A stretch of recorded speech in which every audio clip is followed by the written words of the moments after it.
Hi everyone, in front of me I've got Motorola Edge 50 Pro, and let me share with you how to enable the developer options on this device. So let's begin with opening the settings, and here in this general section we have to scroll down to the very bottom to find About Phone. Now we have to localize the build number, and it should be under the device identifiers. So let's tap on it, and as you can see at the bottom of the list we've got the build number. So now let's keep tapping on it until we will see that we are in the developer mode. If you've got any kind of screen lock, you will have to enter it to confirm the whole step, and now we've got this information that we are a developer.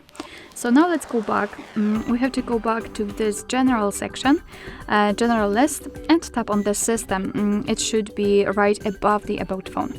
So let's tap on it, and as you can see the developer options will appear on the list. So let's tap, and here we've got plenty of advanced settings which we can customize. So for example, we can manage standby apps, so we can turn on the option to don't keep activities, we can allow window level blurs, and we can manage display cutout, change window animation scale, show surface updates. And here we've got some options which are connected with the networking, so the Bluetooth, USB, Wi-Fi, etc. And if you want to turn on the option, all you have to do is to tap on the switcher on it. So for example, this pointer location, it will be immediately activated and applied, and of course you can turn it off the same way. If you've got the options without the switcher, like here in the window animation scale, just tap on it to open more options to choose from.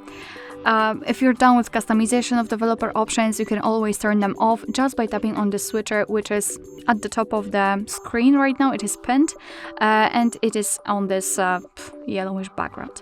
So simply tap on it, and as you can see, most of the options will be inactive, and after getting back to the system settings, the developer options will disappear. But of course, no worries, you can customize them again. Just go back to the build number step and keep tapping. Alright, so that will be all. Thank you so much for watching. I hope that this video was helpful, and if it was, please hit the subscribe button and leave the thumbs up.